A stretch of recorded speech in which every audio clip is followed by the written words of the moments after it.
Lady Catherine had been married to the Earl of Blackwood for 3 months when she found the real Earl's death certificate hidden in her husband's desk. The man she had pledged her life to, the man she was falling in love with, was living a lie that could destroy them both. But the truth about who he really was would prove more valuable than any title. The October afternoon sun streamed through the tall windows of Blackwood Manor's library as Catherine searched through her husband's desk for writing paper. Their marriage had been arranged, but over the past 3 months she had begun to hope it might become something more meaningful. Edmund, as she knew him, was unlike any nobleman she had encountered, showing genuine interest in his tenants' welfare and displaying kindness that seemed born from personal experience with hardship. While reaching into the desk's bottom drawer, her fingers encountered a leather portfolio she would later wish she had never found. Inside were documents that shattered her understanding of her carefully ordered world. A death certificate dated 4 months before her wedding, bearing the name Edmund Charles Hartwell, 7th Earl of Blackwood, letters addressed to Thomas Hartwell, and most damning of all, a letter in her husband's script detailing his plan to assume Edmund's identity. The sound of footsteps made Catherine quickly hide the documents. When the man she had married as Edmund entered, she found herself seeing him with new eyes. The small scar that didn't match Edmund's stories, the calluses that spoke of physical labour, the way he sometimes paused before answering questions about family history. "Catherine," he said with the gentle smile that had been winning her heart, "I was looking for you. Mrs. Patterson says dinner will be ready within the hour." "Of course," Catherine managed, watching his face for any sign he suspected her discovery. That night, Catherine lay awake wrestling with the implications. The man in the adjoining room was not her legal husband. Their marriage was built on deception. Yet she found herself remembering his kindness to everyone from stable boys to village elderly, his patience when teaching her estate management, the way he had comforted her during difficult moments. Could a man capable of such genuine compassion really be a calculating deceiver? 3 days later, she could no longer bear the weight of her secret knowledge. "Edmund," she began during their evening walk through the gardens, then caught herself. "I suppose I should call you Thomas." His face went pale and he stopped walking abruptly. "How long have you known?" 3 days. I found the documents in your desk by accident." Thomas closed his eyes, seeming to age years in that moment. "I suppose you'll be wanting an annulment. The marriage isn't legal anyway, since I married you under false pretenses." "Actually," Catherine said, moving closer, "I was hoping you might tell me the truth." "All of it." Thomas stared at her in disbelief. "You want to hear my explanation? I want to understand why a man who has shown me nothing but kindness would feel compelled to live such an elaborate lie." They settled on a stone bench beneath rose arbours, and Thomas began his story. His father was the 6th Earl, but his mother was the head groom's daughter. He had grown up in the shadow of legitimacy, watching his half-brother Edmund receive everything that birth order and legal marriage had denied him. "Edmund wasn't a bad person," Thomas continued. "He was actually kind to me as children, sharing tutors and toys. But as we grew older, the gap became impossible to ignore. He went to Oxford while I was apprenticed to the estate steward. He had the grand tour while I learned to manage accounts and repair cottages."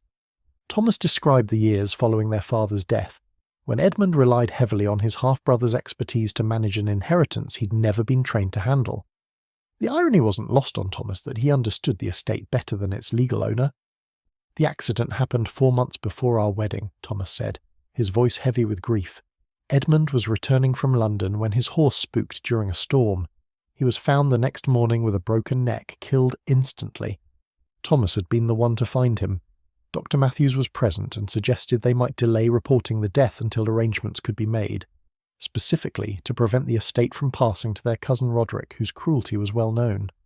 Dr. Matthews proposed that I assume Edmund's identity temporarily, just long enough to marry and establish legitimacy before revealing the truth," Thomas explained. "But once I began living as Edmund, once I saw how much good I could do with the authority the title provided, I found myself unable to give it up. And then I met you." Thomas turned to look at Catherine directly. "You were supposed to be just another part of the arrangement, but you are so much more than I expected. Somewhere in these past 3 months, I realized I had fallen completely in love with you, which made my deception infinitely more painful to maintain." Catherine absorbed this information, weighing everything she had learned. The man beside her was indeed living a lie, but his motivations were complex, protecting those who depended on the estate, and his management had clearly benefited everyone involved. "What happens now?" she asked. "That depends on you. If you expose my deception, I'll certainly be arrested. The estate will pass to Roderick, who will likely dismiss half the staff and raise rents beyond what tenants can afford. Our marriage will be annulled, or we continue as we have been, but with honesty between us." Catherine walked to the garden's edge, looking over the estate that had become her home.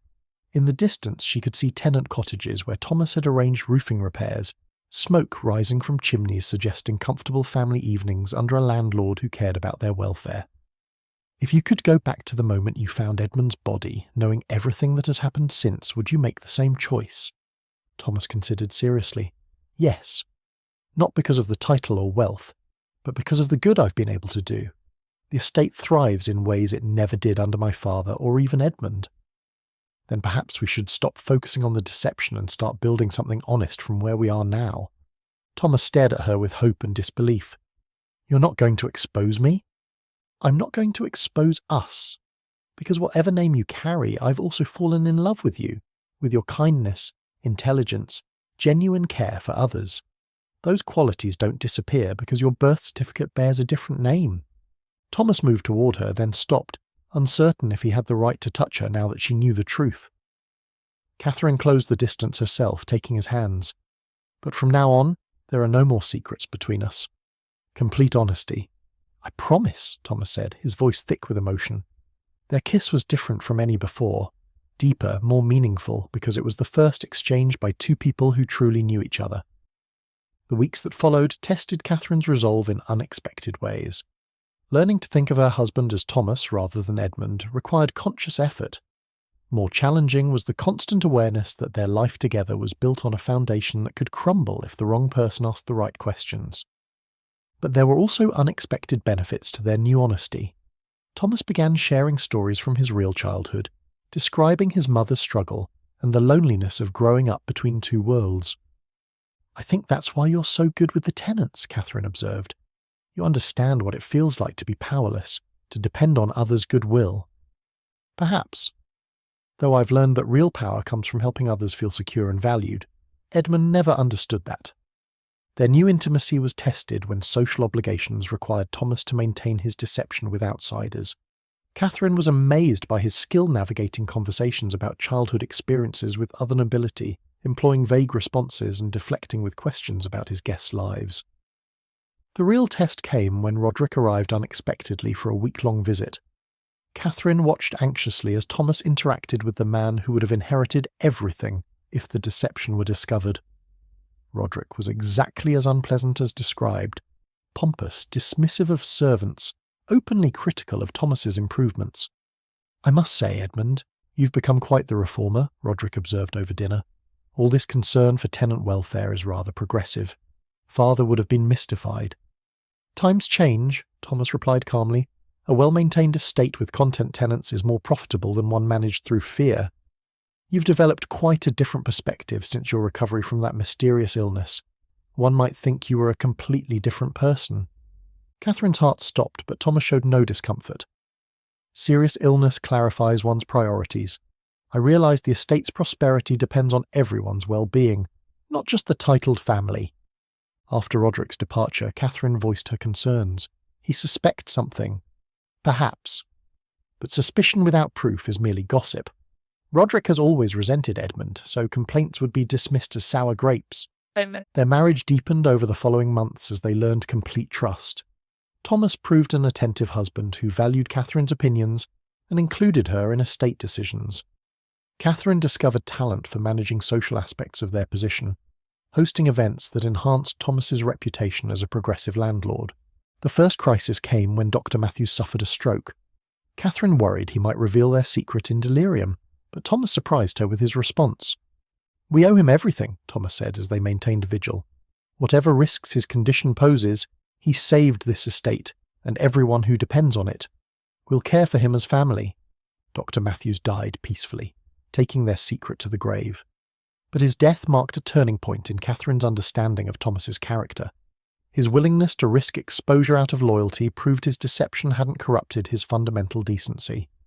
Their first anniversary approached with celebration and reflection. They had successfully maintained Thomas's masquerade for over a year, and the estate prospered in ways that vindicated their decision. "What happens when we have children?" Catherine asked one evening. "They'll inherit based on a lie." "Legitimacy is about more than birth certificates," Thomas replied. "Our children will be raised understanding their responsibilities. They'll value character over breeding, compassion over privilege. In every way that matters, they'll be worthy of whatever inheritance they receive." Their conversation was interrupted by unexpected arrival. A young man with dark hair and familiar brown eyes. "Good evening," the stranger said with a bow. "I apologise for the late hour, but I've travelled from London to meet the Earl of Blackwood. My name is Michael Hartwell, and I believe I am your cousin." Catherine felt blood drain from her face. Thomas remained carefully neutral. "Please, come in and tell us about your family connection." Michael explained that his grandfather was the younger brother of their grandfather, that the family had lost touch after his grandfather emigrated to America. He had returned to research family history. "I must say, you've earned quite a reputation as a progressive landlord," Michael observed. "Though I understand your management style changed dramatically after a serious illness last year." Catherine held her breath, but Thomas responded calmly. "Facing mortality clarifies priorities. I realised the estate's prosperity depended on everyone's well-being." Michael's visit lasted 3 days, during which he asked probing questions while sharing entertaining stories. On his final evening, he made a request that chilled Catherine. "I wonder if I might see some family documents. Birth certificates, childhood mementos. I'm piecing together a complete family tree." "Most important documents are stored with our solicitors for security," Thomas replied smoothly. "As for childhood artifacts, those were cleared out during renovations." After Michael's departure, Catherine and Thomas discussed the threat his visit represented. "He's definitely suspicious," Catherine said, "but suspicion isn't proof." 2 weeks later, they received a letter from London requesting they appear to provide documentation, supporting Thomas's claim to the title. "This has to be Michael's doing," Catherine said. "Probably. The question is how we respond." Thomas was increasingly inclined toward confession, believing controlling their narrative was preferable to being exposed. Catherine was more cautious, hoping they might satisfy the investigation without full revelation. The decision was taken from their hands when Dr. Matthews's nephew arrived, carrying documents his uncle had asked him to deliver after his death. The satchel contained not only a detailed letter explaining Thomas's deception, but something far more shocking, a marriage certificate showing Dr. Matthews had secretly performed a wedding ceremony between Edmund and a young woman named Sarah Mitchell, just weeks before the riding accident. Edmund was married?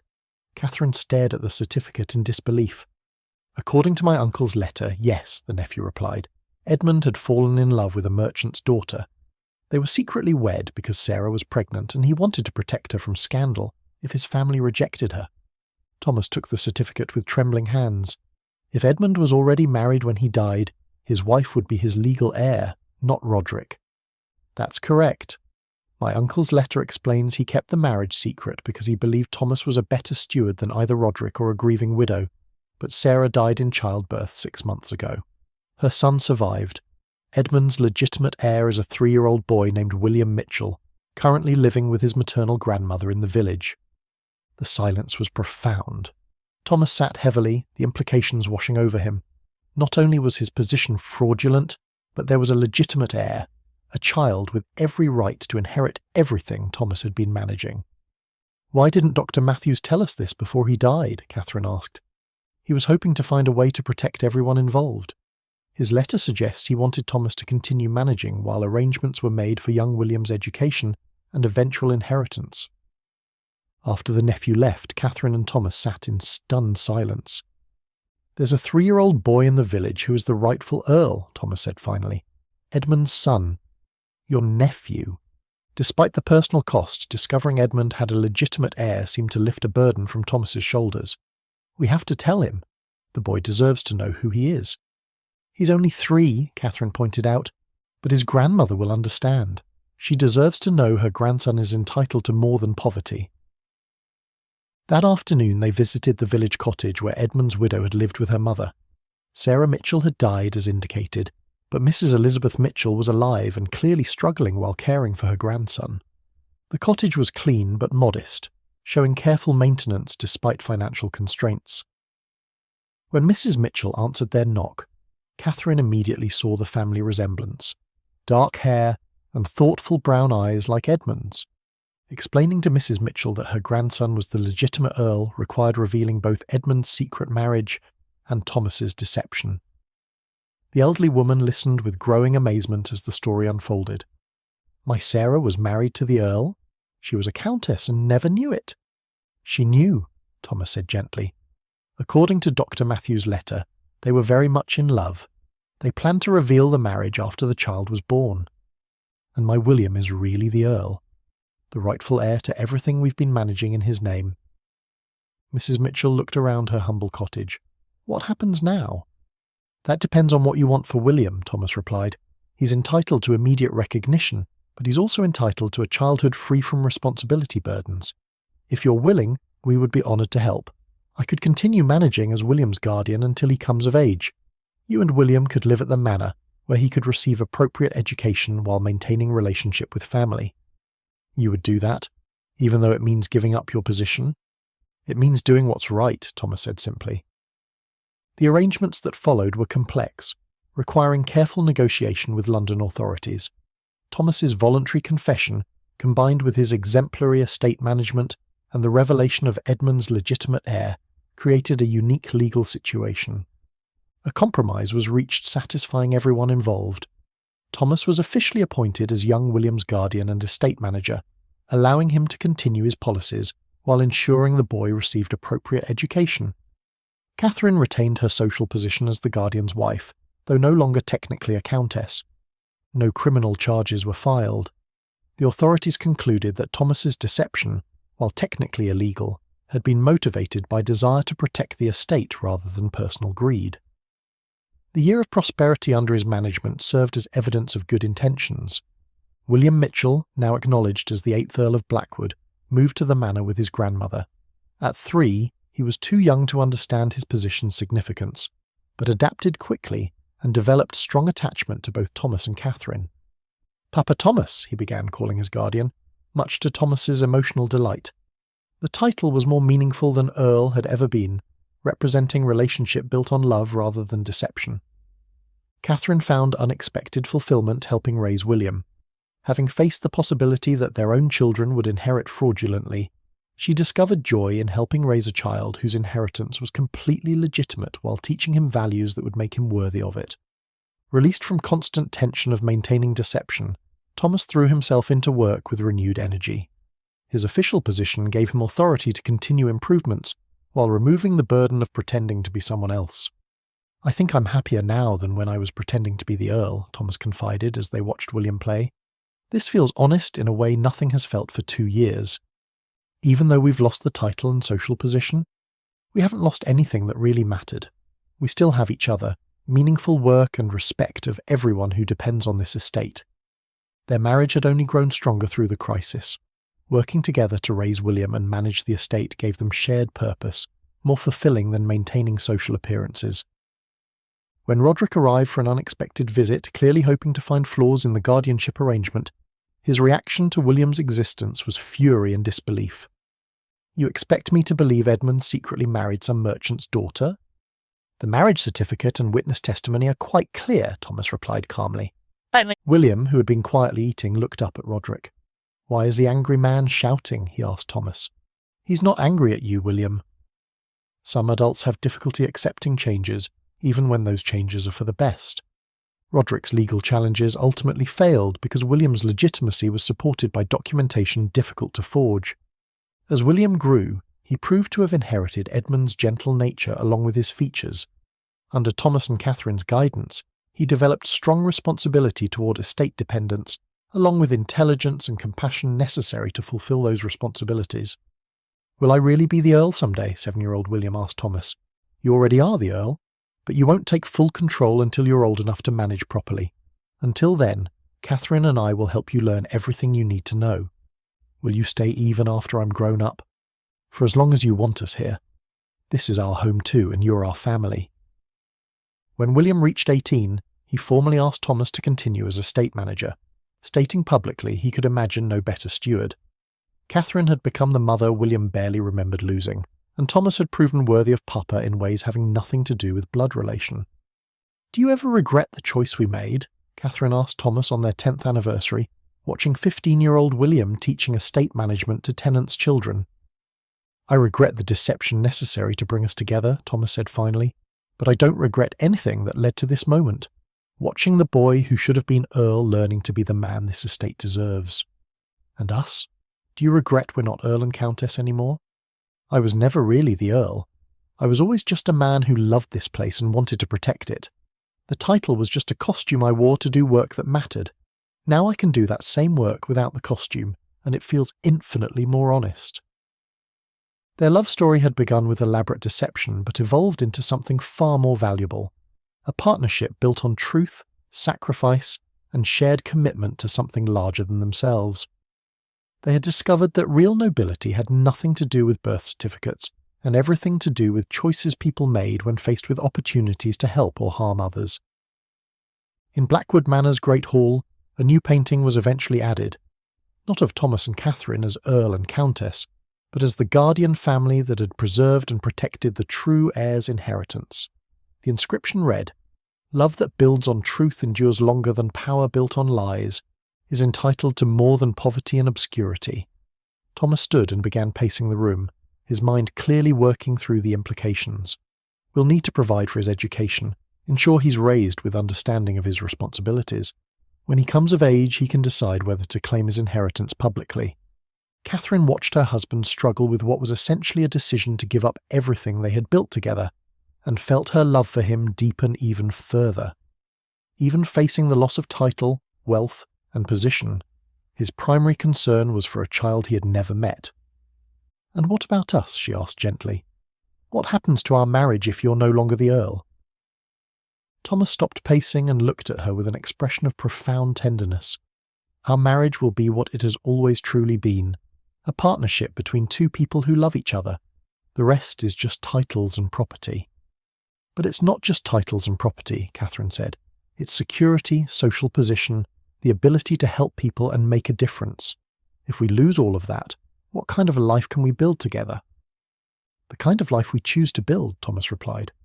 "I have skills, Catherine. I know how to manage estates, keep accounts, improve agricultural yields. Perhaps I won't be an Earl, but I can still be useful, still contribute something meaningful." Their conversation was interrupted by the arrival of another letter from London, this one more urgent in tone and demanding their immediate presence to answer questions about Thomas's identity. The investigation that had seemed manageable when they thought it was based on mere suspicion now felt far more threatening in light of what they had learned about Edmund's true heir. "We could fight it," Catherine said, reading the latest summons. "We could claim that the marriage certificate is a forgery, that Dr. Matthews was confused in his final months. Without him alive to testify, it would be difficult to prove." Thomas looked at her with surprise and something that might have been disappointment. "Catherine, you can't seriously be suggesting that we deny a child his rightful inheritance to protect our own position."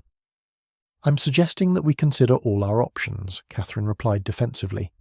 "That boy has lived his entire life as William Mitchell. He has a family who loves him, a simple life free from the burdens and responsibilities that come with a title. Are we really doing him a favour by disrupting all of that?" "We're doing him justice," Thomas said firmly, "and more than that, we're doing what's right regardless of the personal cost to ourselves." The conviction in his voice reminded Catherine of why she had fallen in love with him in the first place. Thomas's fundamental decency, his instinctive understanding of right and wrong, had shone through even when he was living a lie. Now facing the choice between self-preservation and moral obligation, he was choosing righteousness without hesitation. "You're right," she said softly. "I'm sorry for suggesting otherwise. Fear was making me selfish." "Fear is understandable," Thomas replied, moving to take her hands. "We're facing the loss of everything we thought we had. But Catherine, I've learned something important over this past year. What we really have, what we've really built together, can't be taken away by investigators or legal proceedings." That afternoon, they made the journey to the village to meet Edmund's widow and son. Sarah Mitchell had died just as Dr. Matthews's letter indicated, but her mother, Mrs. Elizabeth Mitchell, was alive and clearly struggling to make ends meet while caring for her grandson. The cottage where they lived was clean but modest, showing signs of careful maintenance despite obvious financial constraints. When Mrs. Mitchell answered their knock, Catherine could see the family resemblance to Edmund immediately, the same dark hair and thoughtful brown eyes that had attracted her to Thomas. "Your lordship, your ladyship," Mrs. Mitchell said with a curtsy, clearly surprised by their unexpected visit. "How may I serve you?" "Actually, Mrs. Mitchell, we're here because we have something rather important to discuss with you about your grandson," Thomas said gently. "May we come in?" The conversation that followed was one of the most difficult of Catherine's life. Explaining to Mrs. Mitchell that her grandson was actually the legitimate Earl of Blackwood required revealing not only Edmund's secret marriage but also Thomas's year-long deception. The elderly woman listened with growing amazement and distress as the full story unfolded. "My Sarah was married to the Earl," she said finally, tears streaming down her face. "She was a countess and never knew it." "She knew," Thomas said gently. "According to Dr. Matthews's letter, she and Edmund were very much in love. They kept the marriage secret because they were planning to reveal it after the child was born, once they could present the family with an heir that would make their disapproval irrelevant. And my William, my little William is really—" "The 8th Earl of Blackwood," Catherine finished softly, "the rightful heir to everything we've been managing in his name." Mrs. Mitchell looked around her humble cottage as if seeing it for the first time. "I don't understand. If William is the Earl, why have you been living at the manor? Why didn't you tell anyone about the marriage?" Thomas explained Dr. Matthews' role in the deception, his own decision to continue the masquerade, and their recent discovery of the truth. Throughout his explanation, Mrs. Mitchell's expression cycled between shock, confusion, and a growing understanding of the magnitude of what she was learning. "What happens now?" she asked finally. "That depends on what you want for William," Thomas replied. "Legally, he's entitled to immediate recognition as the Earl, along with all the property and income that entails. But he's also entitled to a childhood free from the burdens of responsibility until he's old enough to understand them." "I don't know anything about being a countess or raising an earl," Mrs. Mitchell said, wringing her hands. "Sarah was the educated one, the one who could have handled such things. I'm just a baker's widow." Catherine leaned forward, speaking with the gentle authority she had developed as the supposed Countess of Blackwood. "You don't have to handle anything alone, Mrs. Mitchell. If you're willing, we would be honoured to help. Thomas could continue managing the estate as William's guardian and steward until he comes of age. You and William could live at the manor, where he could receive the education appropriate to his station while still maintaining a relationship with you and your family." "You would do that?" Mrs. Mitchell asked, "even though it means giving up your own position?" "It means doing what's right," Thomas said simply, "and it means ensuring that William grows up understanding both his privileges and his responsibilities." The arrangements that followed were complex and required careful negotiation with the authorities in London. Thomas's voluntary confession of his deception, combined with his year of exemplary estate management and the revelation of Edmund's legitimate heir, created a unique legal situation that had few precedents. In the end, a compromise was reached that satisfied everyone involved. Thomas was officially appointed as young William's guardian and estate manager, a position that allowed him to continue his progressive policies, while ensuring the boy received appropriate education and preparation for his eventual role as Earl. Catherine retained her social position as the guardian's wife, though she was no longer technically a countess. Most importantly, no criminal charges were filed against Thomas. The authorities concluded that his deception, while technically illegal, had been motivated by a desire to protect the estate and its dependents rather than personal greed. The year of prosperity and improvement under his management served as evidence of his good intentions. William Mitchell, now acknowledged as the 8th Earl of Blackwood, moved to the manor along with his grandmother. At 3 years old, he was too young to understand the significance of his new position, but he adapted quickly to his new home and developed a strong attachment to both Thomas and Catherine. "Papa Thomas," he began, calling his guardian, much to Thomas's emotional delight. The title was more meaningful to him than Earl had ever been, representing a relationship built on love and choice rather than deception and legal technicalities. Catherine found unexpected fulfillment in her role as William's surrogate mother. Having faced the possibility that their own children would inherit a fraudulent title, she discovered joy in helping raise a child whose inheritance was completely legitimate, while teaching him the values that would make him worthy of it. The transformation of their lives was profound but surprisingly positive. Released from the constant tension of maintaining a deception, Thomas threw himself into his work with renewed energy. His official position as estate manager and guardian gave him the authority to continue his improvements, while removing the burden of pretending to be someone else. "I think I'm happier now than I was when I was pretending to be the Earl," Thomas confided to Catherine one evening, as they watched William play in the gardens. "This feels honest in a way that nothing has felt for the past 2 years. Even though we've lost the title and the social position that came with it?" Catherine asked. "We haven't lost anything that really mattered," Thomas replied. "We still have each other, we still have meaningful work to do, and we still have the respect of everyone who depends on this estate. What more could we really want?" Catherine had to admit that he was right. Their marriage had only grown stronger through the crisis of revelation and adjustment. Working together to raise William and manage the estate had given them a shared purpose that felt more fulfilling than maintaining social appearances had ever been.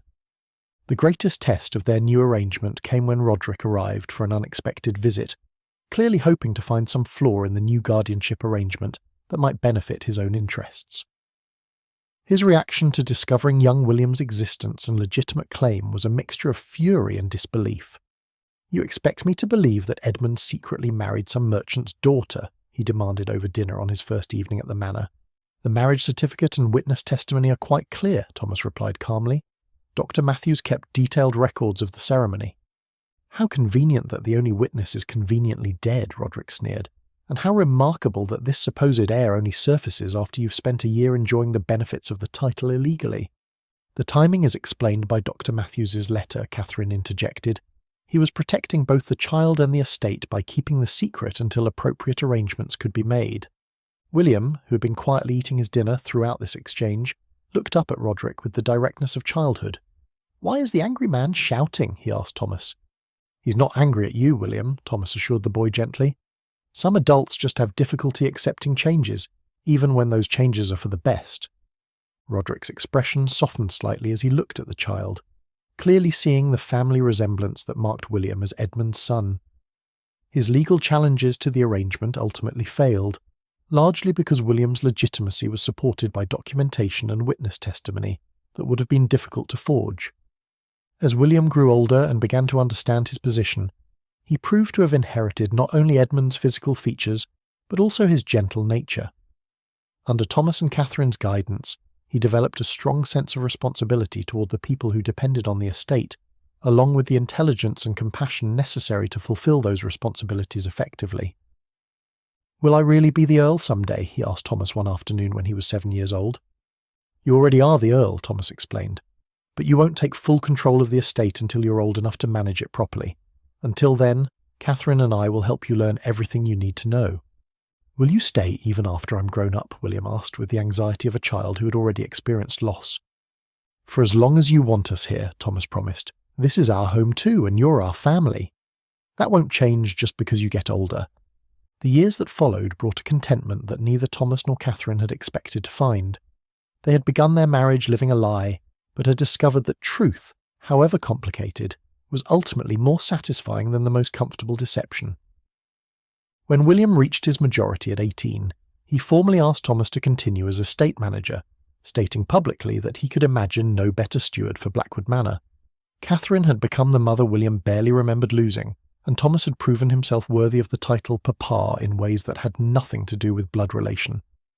"Do you ever regret the choice we made?" Catherine asked Thomas on their 10th wedding anniversary, as they watched William, now a confident young man of 15, teaching estate management to the children of their tenants. "Which choice?" Thomas replied with a smile. "The choice to reveal his true identity? The choice to protect our secret when you first discovered it? The choice to build an honest marriage despite the lies we started with? All of it, I suppose, the entire complicated journey that brought us here." Thomas considered the question seriously before answering. "I regret the deception that was necessary to bring us together," he said finally. "I regret that our early happiness was built on lies. But I don't regret anything that led to this moment. Watching the boy who should have been Earl from birth learning to be the man this estate deserves, knowing that we played a part in shaping him into someone worthy of his inheritance." "And us?" Catherine asked. "Do you regret that we're not the Earl and Countess anymore?" "I was never really the Earl," Thomas replied. "I was always just a man who loved this place and wanted to protect it. The title was just a costume I wore to do the work that mattered. Now, I can do that same work without the costume, and it feels infinitely more honest.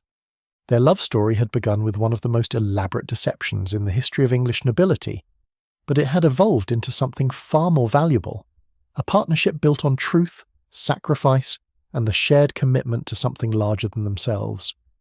They had discovered that real nobility had nothing to do with birth certificates or legal documents, and everything to do with the choices people made when faced with opportunities to help or harm others. And in the great hall of Blackwood Manor, where portraits of previous earls hung in positions of honour, a new painting was eventually added, not of Thomas and Catherine as Earl and Countess, but as the guardian family that had preserved and protected the inheritance of the true heir. The inscription below read simply, "Love that builds on truth endures longer than power built on lies." William, when he eventually married and had children of his own, would tell them the story of Uncle Thomas and Aunt Catherine, who had given up everything they thought they wanted in order to ensure he received everything he truly deserved. It became a family legend about the difference between taking what you want and earning what you keep, and about the strange truth that sometimes the greatest deceptions can lead to the most honest lives.